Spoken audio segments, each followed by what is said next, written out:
Nous sommes le 1er mai, une journée qui marque le 20e anniversaire du grand élargissement de l'Union européenne en 2004, avec à l'époque l'entrée de 10 pays d'Europe centrale et orientale. On va les citer: Chypre, Estonie, Hongrie, Lettonie, Lituanie, Malte, Pologne, République tchèque, Slovaquie et Slovénie. L'Union passait alors de 15 à 25 États membres. Alors quel bilan, quel avenir aussi pour cette Europe qui pourrait bientôt s'élargir davantage? On va tenter de répondre à ces questions à 5 semaines des européennes. Avec nous pour en parler, Marielle Vituro. Bonsoir, vous êtes notre correspondante dans les pays baltes, Estonie, Lettonie, Lituanie. Merci d'être avec nous en direct de Riga, capitale de la Lettonie, et puis en direct de Bruxelles, l'eurodéputé belge Philippe Lamberts. Bonsoir, vous êtes coprésident du groupe des Verts au Parlement européen. Tiens, justement, à propos du Parlement européen, regardez cette image. C'était il y a quelques jours, mercredi matin, sous la présidence de Roberta Metsola, présidente du Parlement européen, qui, précisons-le d'ailleurs, est maltaise, et son pays, justement, Malte, était entré il y a 10 ans. Voilà pour cette image symbolique, les 20 ans. Il y avait des jeunes d'ailleurs invités, des jeunes qui avaient 20 ans. Ils étaient nés justement au moment de ce grand élargissement.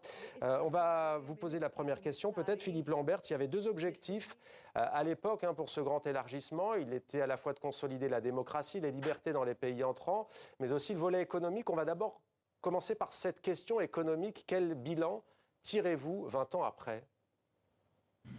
Écoutez, je crois qu'il est assez indéniable qu'il y a eu un rattrapage économique qui n'est certainement pas encore complet, mais un rattrapage important entre les pays qui ont adhéré à ce moment-là et les pays qui étaient déjà membres de l'Union européenne. Le grand marché s'est élargi et en effet, ces bénéfices ont pu toucher les nouveaux entrants. Alors bien sûr, et c'est presque inévitable, l'intégration dans le grand marché de ces pays où les salaires ou la protection sociale sont nettement inférieurs ont aussi provoqué une concurrence à la baisse avec les États membres déjà installés. Ça, il ne faut pas le nier non plus. Et c'est là aussi qu'on mesure toutes les tensions que crée un marché intérieur sans union fiscale et sans union sociale. Comment ça se fait qu'il n'y en a pas d'ailleurs alors ? Ça, c'est une question de choix politique.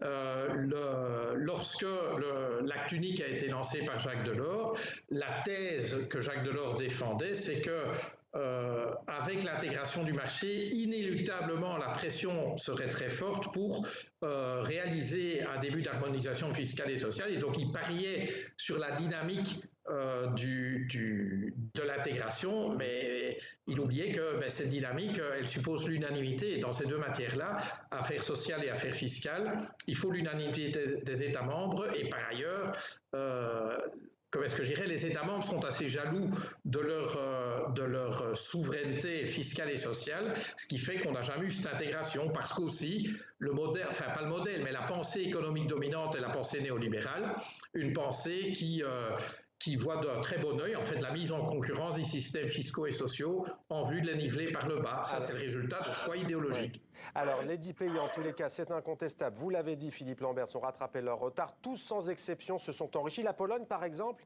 a presque triplé son PIB par habitant. On va partir dans les pays baltes avec vous, Marielle Vituro. Les États baltes ont-ils profité de ces 20 ans au sein de la famille européenne? Qu'est-ce que ça leur a apporté économiquement ?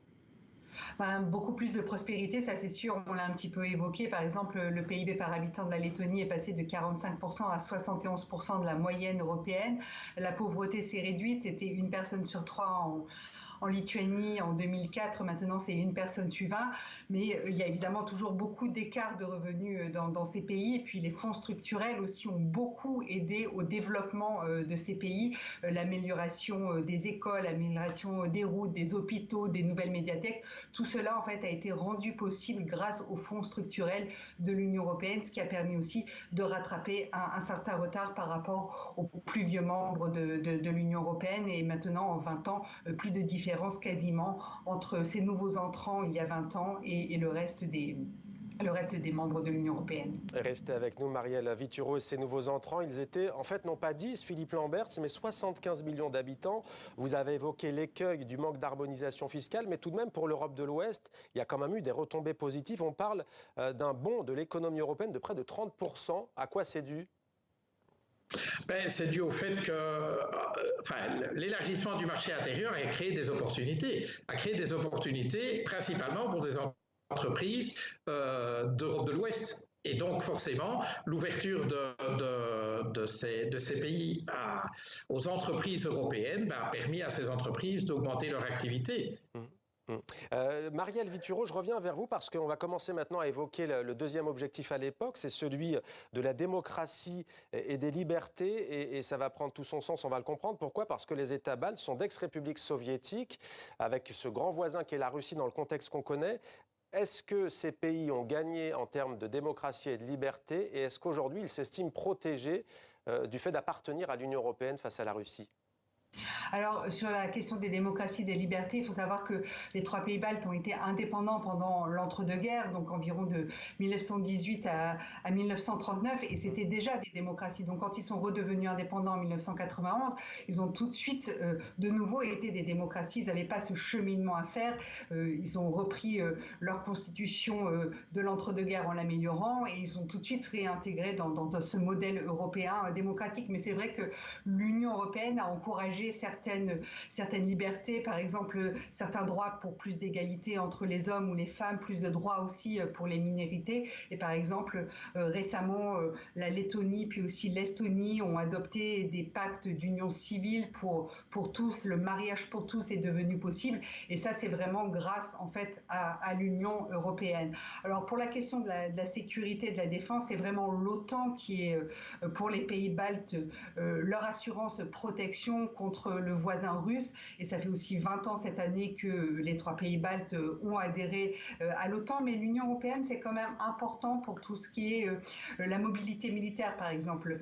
Pour déplacer des troupes, pour faire déplacer du matériel, il faut des meilleures routes, il faut des meilleurs chemins de fer, et tout ça, c'est l'Union européenne qui aide à financer ces meilleures routes, ces meilleurs chemins de fer. Donc, même si les pays baltes sont contre, par exemple, la création d'une armée européenne qui, pour eux, ferait souvent doublon avec l'OTAN, l'Union européenne reste quand même très importante pour toutes les questions de défense, pour l'achat de matériel militaire, l'achat de munitions en commun, par exemple. Alors, Philippe Lamberts, quel état des lieux faites-vous en la matière ? En matière de défense ? Non, pas du tout. En matière de démocratie et de liberté, là, le bilan est mitigé, en fait. Écoutez, non, je crois que le bilan est incontestablement positif. Je vais dire, ces pays, 3 d'entre eux étaient des républiques socialistes soviétiques, c'était les 3 États baltes, et à l'exception de Malte et de Chypre, tous les autres étaient en fait occupés par l'armée rouge, c'était les pays du pacte de Varsovie. Globalement positif, Philippe Lambert, vous savez que c'est ce qu'avait dit Georges Marchais sur l'Union soviétique, pour la boutade. Mais indiscutablement positif. Maintenant, il est clair qu'on a observé depuis, dans un certain nombre de ces pays, mais pas uniquement parmi ceux-là, des reculs importants d'état de droit. Ça a été le cas en Pologne sous le règne du parti Droit et Justice. C'est le cas encore aujourd'hui dans des pays comme la Slovaquie ou comme la Hongrie. Mais je pense qu'il faut éviter de stigmatiser ces États-là quand on voit le recul de l'état de droit dans un pays comme la Grèce, qui est un État membre bien plus ancien, où le pouvoir espionne, les journalistes espionnent l'opposition, quand on voit le recul de l'état de droit en France avec les différentes législations antiterroristes qui sont usées. Une journaliste assassinée à Malte aussi. Une journaliste assassinée à Malte. Tout à fait. Et donc, il ne faut pas, enfin, le phénomène de recul de l'état de droit est un phénomène qui ne se cantonne pas à certains États du grand élargissement, certainement pas. Et donc, je pense qu'il faut éviter de considérer ces 10 États comme une sorte de seconde catégorie dans l'Union européenne. On y observe des cas véritablement pathologiques en termes d'état de droit, mais très honnêtement dit, les évolutions qu'on observe dans ceux qui étaient membres avant l'élargissement, c'est-à-dire les 15 autres membres, sont également préoccupants. Alors, peut-être assez court, si vous voulez bien, Philippe Lambert, il y a 9 candidats aujourd'hui qui frappent à la porte de l'Europe officiellement: Turquie, Macédoine du Nord, Monténégro, Serbie, Albanie, Moldavie, Ukraine, Bosnie-Herzégovine et Géorgie. Ça fait beaucoup d'États. Vous êtes pour ou contre cet élargissement, et où allez-vous trouver l'argent, en tout cas les députés européens et la Commission, pour les intégrer ? Alors, globalement, je suis plutôt favorable à l'élargissement de l'Union européenne à ces nouveaux États, mais l'élargissement ne peut pas être au rabais. Autrement dit, on ne peut pas abaisser les seuils d'accès à l'Union européenne, et on a bien vu d'ailleurs que lorsqu'on met des seuils élevés, mais qu'après ça, un État ne respecte plus les obligations, et c'est le cas de la Hongrie par exemple, eh bien on est bien mal équipé pour assurer le respect des règles qui régissent l'entrée dans l'Union. Financièrement, il est très clair qu'on ne va pas pouvoir continuer à fonctionner dans l'Union européenne sur la base financière actuelle. Autrement dit, abonder le budget de l'Union européenne par des contributions des États nationaux, ça ne marchera pas. Il va falloir un jour ou l'autre que l'Union européenne soit dotée par les États membres du pouvoir de lever l'impôt, en particulier vis-à-vis des grands détenteurs de capitaux et des grandes entreprises qui sont les contribuables qui en fait contribuent le moins alors qu'ils devraient être ceux qui contribuent le plus. Merci beaucoup Philippe Lambert et merci à vous Marielle Vituro. On aura l'occasion d'y revenir bien entendu d'ici les élections européennes du 6 au 9 juin. Rappelons aussi que l'élargissement pose la question de l'unanimité. Faudra-t-il revoir les traités, revoir cette règle de l'unanimité? On aura l'occasion d'y revenir. Il y a aussi la question de l'adhésion de l'Ukraine à l'Union européenne qui pose des questions notamment sur le plan agricole.